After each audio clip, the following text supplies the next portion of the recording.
Halo kalian semuanya, senang sekali kita Mariska Polii boleh lagi ada di video ini bersama kalian semuanya. Dan chit-chat kita kali ini bersama Muhammad Syahri Papene, atau lebih kenal, lebih akrab disapa Ari Papene, yang adalah juga sebagai Ketua Bawaslu Provinsi Kepulauan Riau. Selamat malam di Riau ya, Pak Ari. Ya. Selamat malam. Ya, di sini pagi, di Seattle pagi jam 7:10. Apa kabar? Baik, selamat malam, selamat pagi di Seattle. Kabar baik. Eka, apa kabar? Baik, puji Tuhan, semua berjalan baik. Alhamdulillah, baik semua ya. Cuma ya semua aktivitas masih di rumah karena kuliah juga, tapi masih di rumah, belum bisa ke kuliah ngambil. Masih untuk saat ini masih ngambil paralegal untuk ya persiapan untuk kalau diterima, kita udah apply ke University of Washington ya, mohon doanya supaya bisa diterima. Masih menunggu ya. Tapi mungkin hukumnya berbeda kan, karena Ya, sistem di Amerika dengan yang di Indonesia yang kita pelajari sebelumnya. Ya. Advokat juga ya. Oke. Ini Bawaslu di Provinsi Kepulauan Riau sudah memasuki tahapan apa ini, kalau boleh tahu Pak Ari? Kalau bicara tentang tahapan pemilihan kepala daerah untuk seluruh Indonesia, kita memakai undang-undang yang sama, Undang-Undang 10 2016 tentang pemilihan gubernur, bupati, dan wali kota. Kita ketahui undang-undang ini dengan Perpu nomor 2 2020 sudah mengalami perubahan ketiga. Tapi untuk perubahan melalui peraturan pengganti Undang-Undang nomor 22 tahun 2020 itu kan tidak secara substansi, karena hanya mengatur 3 klausul tentang pilkada yang awalnya di September ditunda ke Desember 2020, kemudian salah satu faktor yang bisa menunda pelaksanaan pilkada itu adalah bencana non alam, pandemi. Ya, ini masuk bencana. Yang ini, kemudian satu lagi yang sebelumnya pengaturannya untuk penundaan pilkada itu, pemilihan kepala daerah itu cukup di KPU, tapi lewat Perpu ini 2020 itu KPU, pemerintah, dan DPR melakukan pembahasannya untuk penundaan pilkada. Itu aja sih yang 3 dari perubahan melalui Perpu nomor 2 tahun 2020 untuk Undang-Undang 10 2016. Di sini juga ada, tapi namanya beda. Di sini namanya kalau tidak salah Election Oversight Committee.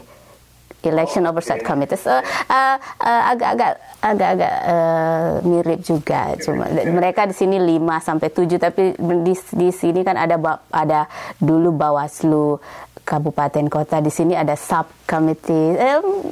Pada dasarnya sama juga. Nggak sama persis, tapi ada agak mirip juga.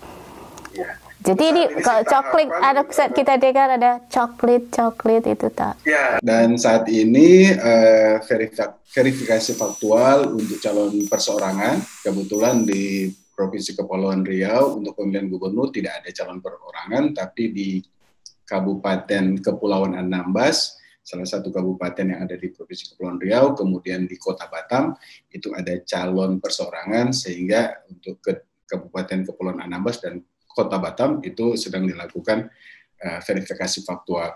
Kemudian tanggal 15 besok sampai tanggal 13 Agustus seluruh daerah yang melaksanakan pemilihan di Indonesia termasuk Provinsi Kepulauan Riau itu akan melaksanakan atau mengawasi tahapan pemutahiran data pemilih dengan pencocokan dan penelitian, istilahnya coklat. Itu ya. Oke. Apa namanya kalau di Kepulauan sekarang kan new normal, itu nanti Desember tanggal 9 ya. Itu bagaimana, masih ke TPS atau kalau di sini kan bisa email, bisa mail? Ya, itu tadi karena Undang-Undang 10 2016 itu tidak dirubah tentang tata cara pelaksanaan pemilihan yang dirubah tadi, yang di awal kita sudah sampaikan 3 hal saja kan, sehingga walaupun memang ada pembahasan tentang e-vote ya, e-voting, tapi mungkin harus merubah undang-undang karena kan jadi saat tetap ini kan dicoblos gitu kan. tetap ke TPS, Ya, tapi jadi tetap ya ke TPS. protokol jalan ya, masker, Kemudian hand sanitizer atau apa ya. Betul. Jadi tambahannya kita mungkin dari waktu agak lama jadwal tahapan dari tahapan pelaksanaan ini, penyelenggaraan pilkada ini ditambah dengan mematuhi protokol COVID-19. Karena pilkada saat ini dilaksanakan di mana peraturan pemerintah tentang keadaan darurat pandemi ini kan belum dicabut. Jadi kita mengadakan pilkada di tengah situasi negeri kita, Indonesia, termasuk Provinsi Kepulauan Riau ini masih dalam pandemi COVID-19. Jadi melaksanakan pilkada dengan tetap memperhatikan dan mematuhi protokol COVID-19. Itu jadi orang-orang tetap dites dulu suhu badan sebelum ke itu, mungkin antri mungkin berapa dulu baru pulang baru masuk begitu lah. Kayak ke mall gitu kan mesti, atau ke grocery store mesti antri-antri ini dulu yang masuk baru keluar baru masuk gitu. Jadi nanti kalau sebelumnya pengaturan tentang jumlah maksimum per TPS tempat pemungutan suara itu ada 800 pemilih. Nah, di saat pilkada dilaksanakan di tengah pandemi COVID ini, sesuai dengan PKPU, Peraturan Komisi Pemilihan Umum Nomor 6 Tahun 2020, itu dibatasi 500. Jadi ya 500 pemilih per TPS, dan tentu saja nanti memperhatikan usia rentan di atas 50. Mungkin mereka lebih dulu atau? Ya, nanti teknisnya diatur dengan memperhatikan tersebut. Selain itu juga disabilitas, hal-hal yang memang sudah diatur sebelumnya. Karena kemarin kan Singapura juga melakukan general election, pemilihan umum. Itu berdasarkan pengamatan kita melalui media bahasa Singapura, itu terjadi juga antrian, walaupun kita tahu di sana kultur masyarakat yang sudah sangat memahami antri, disiplin, tapi kita melihat justru ada antrian, jadi sehingga itu pun di TPS yang di atas usia 50 tahun. Ada antrian, orang menunggu sekian lama. Ya, ini mungkin akan jadi evaluasi kita juga di Indonesia, khususnya di Provinsi Kepulauan Riau, sehingga kita akan mengantisipasi hal-hal seperti itu. Ya, jadi pemilu pilkada lancar, COVID-nya kesehatan terjaga, masyarakat. Penyelenggara itu juga harus ada Bawaslu terutama mereka yang ada di. Oke. Pak Ari dulu kan kuliah di Manado kan? Ada Fakultas Hukum angkatan 93, kalau Mbak Eka kan kakak 90 ya. Angkatan 90. Boleh cerita sedikit tuh pengalaman di Manado? Oh ya. yang bagus-bagus yang di-share. Pengalaman yang bisa memberi inspirasi. Dari lahir sampai menyelesaikan S1 di Manado, saya pikir hampir separuh hidup saya di Manado. Saja sangat mempengaruhi membentuk karakter, mindset, pemikiran dan segala macam. Ya, orang pasti tahu kalau orang Manado itu terbuka, apa adanya, suka berteman. Ya, kalau tak suka langsung bilang tak suka. Ya, mungkin tipe seperti itu, dan suka berteman, gampang menyesuaikan diri dimanapun. Itu adalah satu hal yang saya syukuri karena saya dibentuk dari budaya yang seperti itu, sehingga menjadi modal kita kemana saja kita berada di dalam organisasi atau di dalam lembaga manapun, itu hal positif yang bisa kita kita tularkan atau menjadi poin yang positif lah buat kita untuk modal lah ya itu ya. Ya, itu bagaimana ceritanya bisa jadi ketua Bawaslu Provinsi Kepulauan Riau? Ini bagaimana ceritanya ini? Ya, semenjak lulus 98 menetap di Kepulauan Riau, di Riau. Ya, saya mencoba mencari pengalaman untuk bekerja, sempat bekerja di salah satu perusahaan swasta di Manado, kemudian sempat bergabung di law firm di Manado, kemudian karena saat itu masih muda, ingin melihat dunia lah ya. Jadi kita pergi merantau, pertama ke Surabaya, kemudian ke Batam. Di Batam saat itu bekerja di salah satu perusahaan shipping, menjadi manajer HRD, SDM, dan mengurusi kontrak dan segala macam. Kemudian bekerja sebagai corporate legal di salah satu perusahaan swasta nasional yang kantor pusatnya di Jakarta, tapi kantor operasionalnya di Batam, hampir 10 tahunan lah, 11 tahun. Nah, di situ mungkin karena corporate legal tidak ada atasan, tidak ada bawahan. Jadi merasa sudah stuck atau keinginan untuk kembali ke dunia lawyer, dunia pengacara itu begitu besar, didukung oleh keluarga, oleh teman-teman, dan juga di perusahaan yang saya tempat bekerja, sehingga saya mencoba untuk kembali lagi sih sebenarnya berprofesi sebagai pengacara.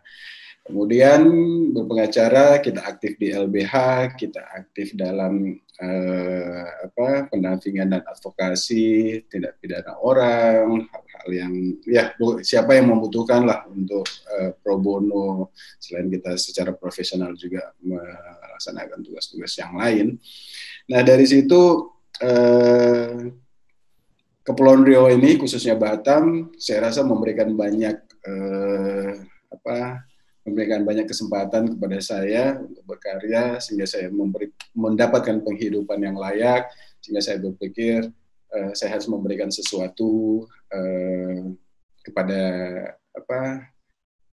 daerah yang saya cintai, kampung halaman saya yang kedua lah, ya kan. Di situ ada kesempatan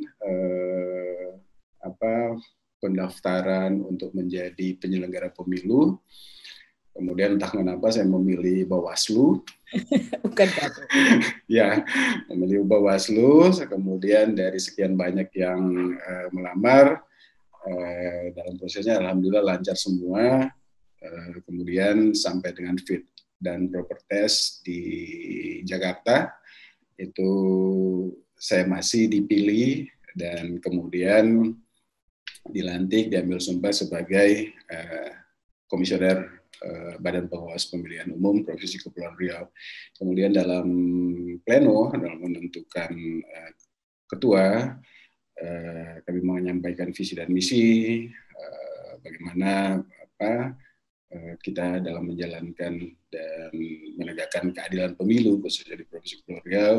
Kemudian saya dipilih untuk menjadi ketua, menakodai Bawaslu Provinsi Kepulauan Riau. Ya, sampai sekarang, alhamdulillah, puji Tuhan, semua berjalan lancar.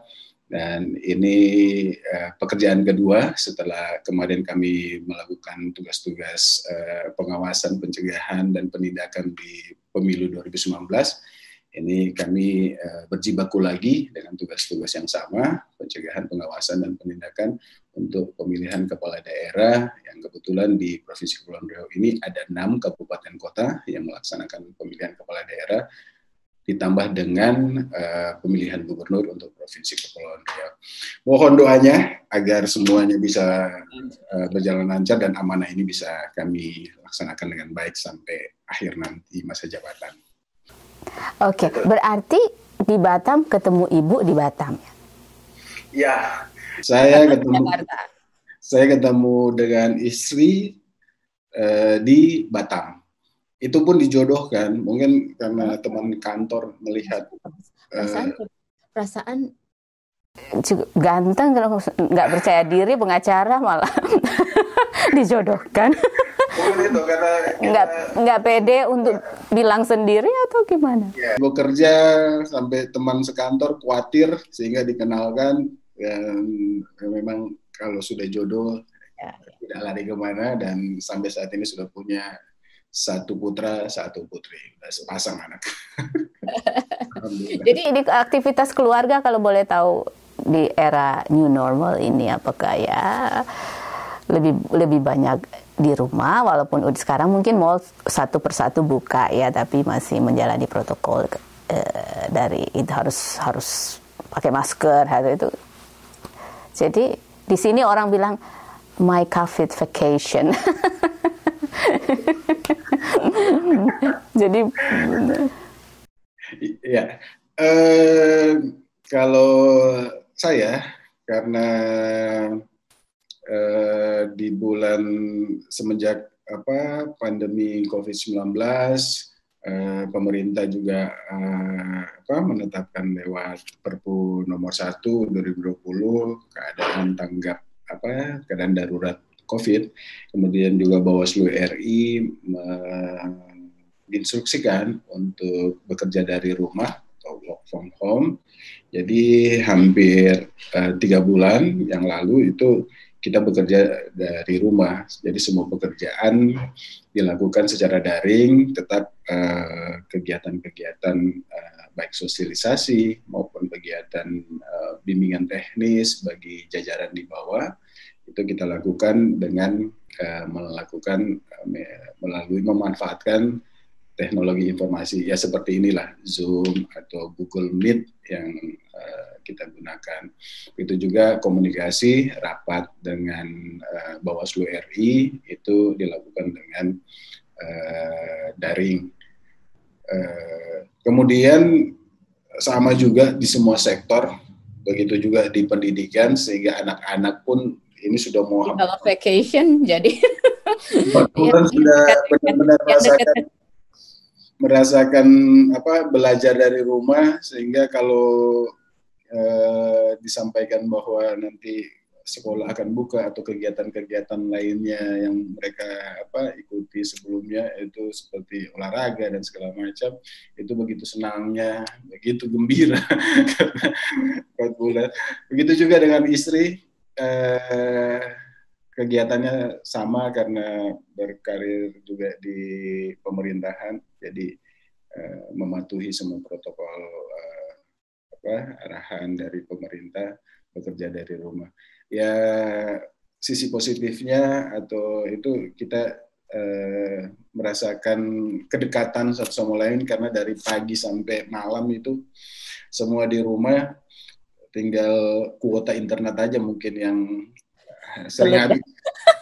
Karena 4 orang produktif untuk menggunakan, ya kan. Itu tiap hari ketemu, jadi tapi ini sudah mulai berangsur-angsur normal di Indonesia ya, apalagi di khususnya di Provinsi Kepulauan Riau sudah adaptasi keadaan baru, jadi sudah mulai perlahan-lahan kita sudah masuk kantor, walaupun memang menghindari kerumunan, jadi diatur di kantor juga tidak berbarengan, jadi ada semacam shift-shiftan atau ada divisi ini yang masuk, divisi ini besoknya, jadi secara bergantian. Itu sih. Ya, sebagai Ketua Bawaslu Provinsi Kepulauan Riau itu bagaimana Pak Ari melihat keadaan situasi di Amerika sekarang menjelang pilkada? Menjelang pilpres di sini, ya ada nggak sedikit kesamaan dengan keadaan di Indonesia? Bagaimana pendapatnya? Ya, tentu terkait dengan pemilihan itu menjadi concern kita. Kita selalu mencari. Kan pasti ada evaluasi kita belajar. Ya, betul. betul sekali. Jadi sebagai bahan referensi ya buat kita, karena pemilihan 2020 ini benar-benar unik, benar-benar spesial, karena mungkin ini yang terjadi bagi saya pribadi sebagai penyelenggara pemilihan, ini mungkin pengalaman pertama dan mungkin tak akan terulang lagi melakukan pengawasan pada saat pandemi. Dan kita adalah pelaku peristiwa dari suatu kejadian yang ada gitu kan. Dulu katanya lebih gampang orang bilang, oh kita angkatan corona. Ya mungkin kemarin.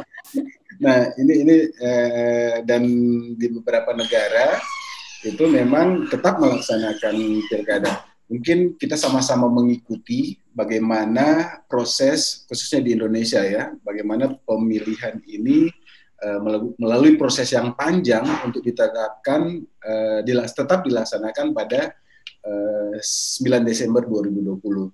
Karena di pembahasan di Dewan Perwakilan Rakyat RI itu juga kan ada usulan ditunda sampai 2021. Tapi dengan berbagai macam pertimbangan bahwa ada 270 sekian kepala daerah yang akan berakhir masa jabatannya kalau ditunda setahun, kalau ditunjuk PLT atau PLH atau PJS mungkin akan durasi kekosongan pimpinan definitif kepala daerah itu akan berlangsung lama. Sementara kita ketahui yang PLT, PLH, PJS itu kan tidak mempunyai kewenangan apalagi tentang penganggaran. Sementara kondisi bangsa atau daerah saat ini sedang dilanda pandemi COVID-19. Nah, terkait dengan pemilihan baik di Amerika Serikat, di Singapura, atau terakhir di Korea Selatan, itu tentu menjadi pencermatan kami terkait dengan bagaimana pemerintah setempat melaksanakan pemilihan dengan memperhatikan protokol COVID-19. Nah, itu. Tadi di awal kita sudah sempat berdiskusi mengenai Singapura karena hari Jumat kemarin itu melaksanakan pemilihan umum. Kita mengikuti betul tahapan demi tahapan, apalagi pada saat pencoblosan suara di sana. Dan itu tadi saya melihat masih terjadi penumpukan atau ada antrian di tempat pemungutan suara. Apalagi di tempat pemungutan suara dengan pemilih di atas 50 tahun. Berdasarkan dari WHO, data dari WHO bahwa yang 50 tahun itu kan rentan untuk terkontaminasi dengan virus COVID ini. Itu. Nah, kalau di Amerika dengan melihat banyaknya juga korban COVID-19, saya tidak tahu ya, saya hanya melihat dari informasi, tapi kalau Mbak Eka kan yang ada di sana, apakah betul memang banyak begitu ya. Tentu ini akan menjadi pencermatan kami juga, sehingga menjadi catatan kita mengantisipasi, kita belajar dari negara lain yang melaksanakan, sehingga bisa mencegah jangan sampai ada epicentrum baru dari COVID-19 ini setelah pilkada gitu kan. Karena kalau lihat di Korea Selatan setelah pilkada pemilihan di sana ada gelombang kedua dari penyebaran COVID-19. Ini mungkin perlu kita melakukan pencermatan sehingga ada antisipasi baik di Indonesia pada umumnya maupun di Provinsi Kepulauan Riau. Apalagi Bawaslu ada kan di luar negeri ya? Kalau untuk pemilihan ini dan pemilihan legislatif untuk DKI Jakarta itu ada pengawas pemilihan luar negeri PPLN. Dan saya milih di sini dan nama keluar di DKI. Ya, iya, iya. Memang untuk yang warga negara di Indonesia yang ada di luar negeri itu untuk Pilpres dan legislatif DKI, daerah khusus ibu kota. Nah, mungkin juga perlu kita ketahui Provinsi Kepulauan Riau ini dari sekian ada 10 atau 11 ya Provinsi Kepulauan Riau di Indonesia. Nah, pemilihnya berapa itu semua? Pemilih satu untuk total pemilih ada 1.200.000 sekian kalau melihat DPT pemilu 2019. Nah, di Provinsi Kepulauan Riau ini kondisi geografisnya ini supaya Mbak Eka tahu itu 96% lautan, 4% daratan. Nah, tentu ini kan mempunyai tantangan tersendiri juga buat kita penyelenggara pemilu. 96% lautan, 4% daratan. Nah, apalagi pelaksanaan pilkada nanti itu di 9 Desember.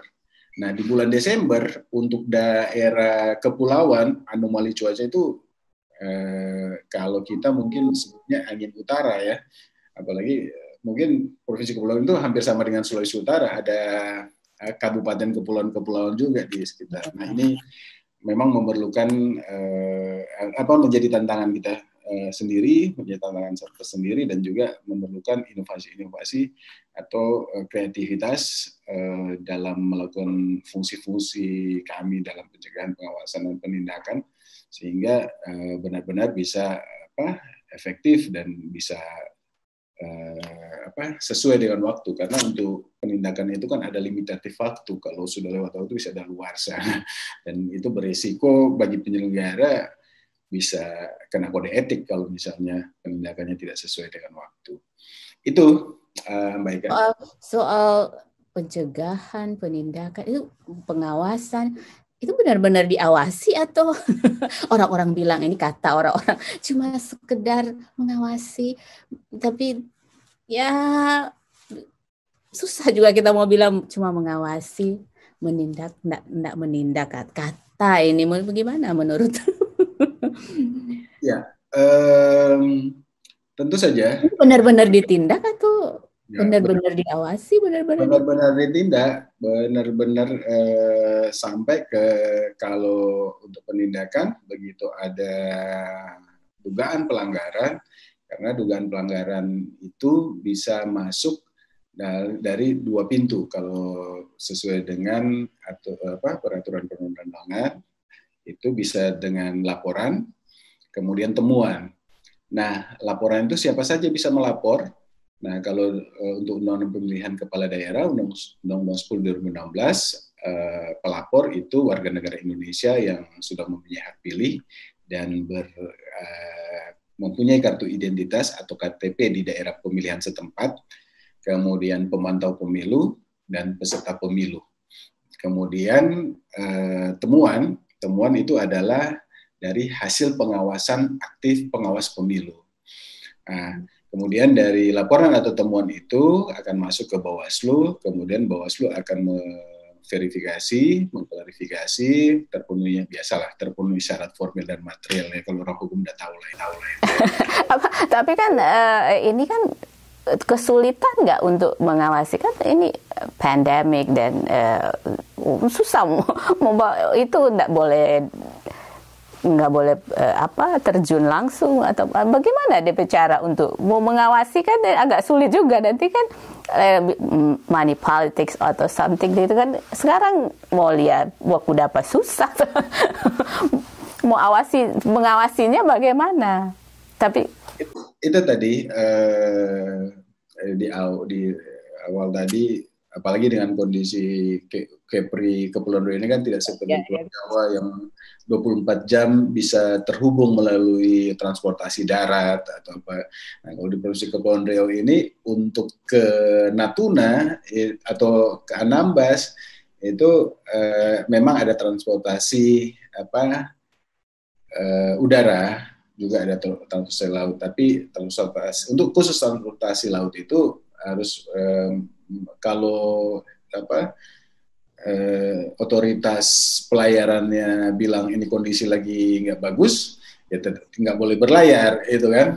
Nah, tapi itu tadi memang dibutuhkan kreativitas. Apa dalam kondisi normal saja kendala-kendala itu ada, apalagi ini dalam kondisi pilkada dilaksanakan di tengah pandemik yang masih berlangsung sampai saat ini.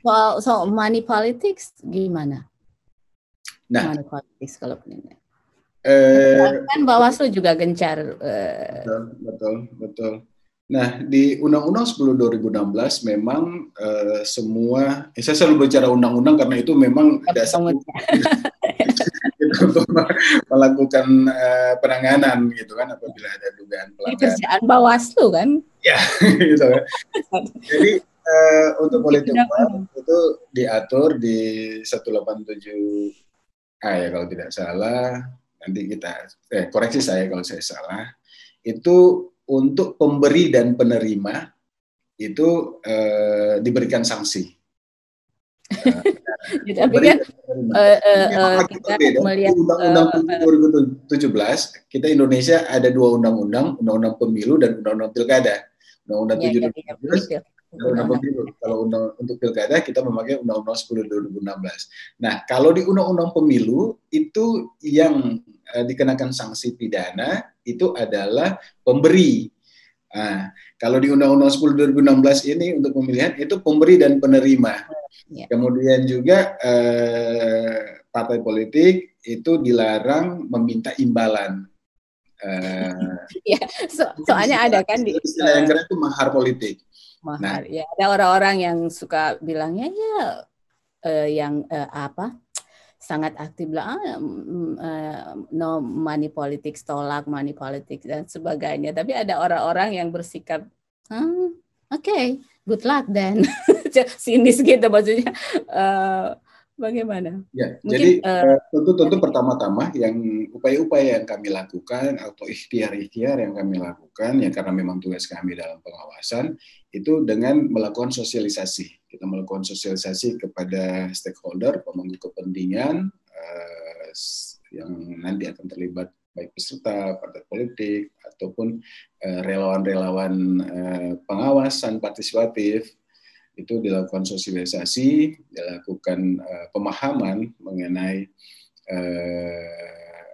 akibat dari politik uang, akibat dari tidak netralnya ASN, kemudian penyalahgunaan wewenang, abuse of power, dan semua hal yang terkait yang nanti akan meruntuhkan demokrasi atau mencederai keadilan dari pemilihan ini sendiri. Nah, itu sudah kami lakukan, kemudian terakhir juga terkait dengan netralitas ASN, kemudian petahana yang akan maju agar tidak melakukan penyalahgunaan kewenangan, menggunakan fasilitas, itu sudah kami lakukan. Kemudian tentu saja kita juga mengembangkan pengawasan-pengawasan yang nantinya langsung pada sasarannya. Nah, seperti itu. Kemudian kita, karena di masa COVID ini, tentu saja kita memanfaatkan teknologi informasi yang ada. Jadi call center, kemudian pelaporan itu bisa dilaksanakan melalui ada aplikasi Gowaslu. Jadi setiap orang bisa melaporkan atau menyampaikan informasi awal terkait dengan adanya dugaan-dugagan pelanggaran dalam pemilihan.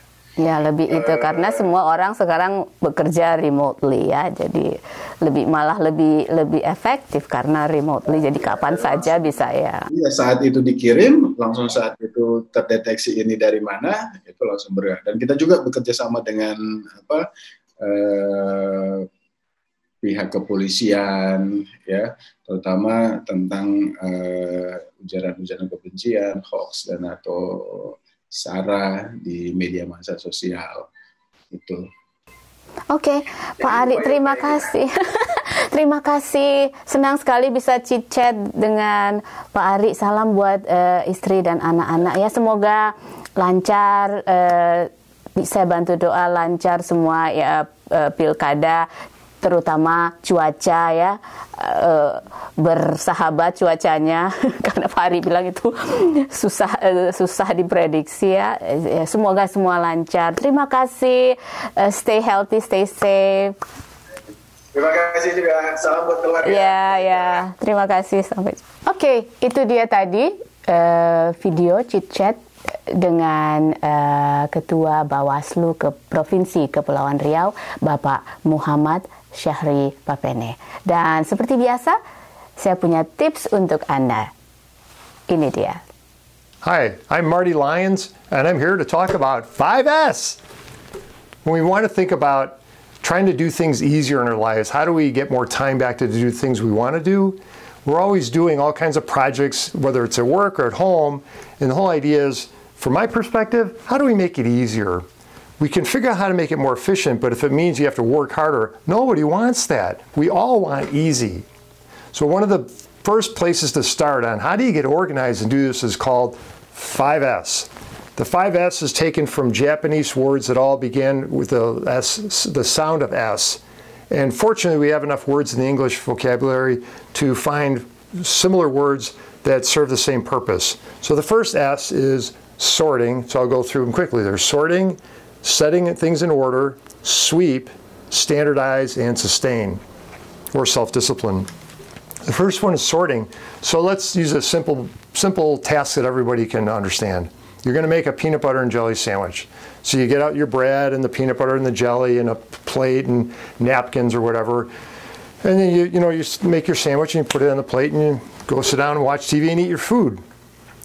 If you're going to use 5S, you might say, well, what are the other items that are in that area where you would normally prepare your sandwich that are in the way? So maybe you got flour and sugar canisters, you've got some boxes of cereal, some fruit, things like that. But you have a lot of things in there that are really in the way. So the idea would be to say, how do you take the things that you use on a regular basis all the time that you might use to make the sandwich, how do you separate those away from the things that other people or that you're not really going to use, that aren't part of making the sandwich? And at that point you might say, we're going to settle on the bread, peanut butter, the jelly, a plate, and a napkin. So what you'll do is you'll say, okay, if we've established this is what we're going to sort, we get rid of everything else.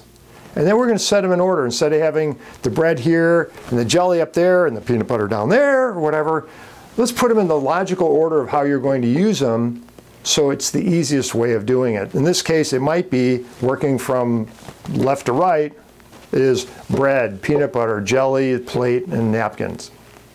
So that's setting them in order. The third one is sweep.